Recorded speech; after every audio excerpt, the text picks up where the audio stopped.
ಇವರು ಕುತ್ಸಿಯಾ ನಜೀರ್, ಮೂಲತಃ ಬಂಗಾರಪೇಟೆಯವರು. ಕೆಎಸ್ಆರ್ಟಿಸಿ ಕೇಂದ್ರ ಕಚೇರಿಯ ಉದ್ಯೋಗಿಯಾಗಿರುವ ಇವರು ಇದೀಗ ಅಂತಾರಾಷ್ಟ್ರೀಯ ಮಟ್ಟದಲ್ಲಿ ಭಾರತದ ಹೆಸರನ್ನ ಬೆಳಗಿದ್ದಾರೆ. ಕುತ್ಸಿಯಾ ನಜೀರ್ ಮಹತ್ವಾಕಾಂಕ್ಷೆಯ ಫಿಟ್ನೆಸ್ ಉತ್ಸಾಹಿ. ಸಿಸೇರಿಯನ್ ಮೂಲಕ ಹೆರಿಗೆಯಾದ ಮಹಿಳೆಯರಿಗೆ ಹಲವಾರು ಕಟ್ಟುಪಾಡುಗಳಿರುತ್ತವೆ.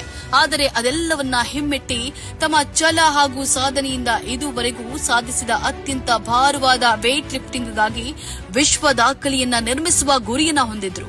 6 ವರ್ಷಗಳ ಕಾಲ ಪಟ್ಟು ಬಿಡದೆ ತರಬೇತಿಯನ್ನ ಪಡೆದು ತನ್ನ ದೇಹವನ್ನ ವೇಟ್ ಲಿಫ್ಟಿಂಗ್ ಮಾಡಲು ತಯಾರು ಮಾಡಿಕೊಂಡ ಇವರು ಡಿಸೆಂಬರ್ 6, 2022ರಂದು ಇತಿಹಾಸವನ್ನ ನಿರ್ಮಿಸಿದ್ರು. ನಮ್ಮ ಕರ್ನಾಟಕದ ಕುತ್ಸಿಯಾ ಆಸ್ಟ್ರೇಲಿಯಾದಲ್ಲಿ ನಡೆದ Commonwealth games United masters weight lifting ಚಾಂಪಿಯನ್ಶಿಪ್ನಲ್ಲಿ ಚಿನ್ನದ ಪದಕವನ್ನು ಗೆದ್ದಿದ್ದಾರೆ. ವಿಶ್ವ ವೇದಿಕೆಗೆ ಕಾಲಿಟ್ಟು 300 ಕೆಜಿ ತೂಕವನ್ನ ಎತ್ತುವ ಮೂಲಕ ವಿಶ್ವ ದಾಖಲೆಯನ್ನ ಮುರಿದ ಮೊದಲ ವ್ಯಕ್ತಿ ಎಂಬ ಹೆಗ್ಗಳಿಕೆಗೆ ಪಾತ್ರರಾದರು. ಅಷ್ಟೇ ಅಲ್ಲದೆ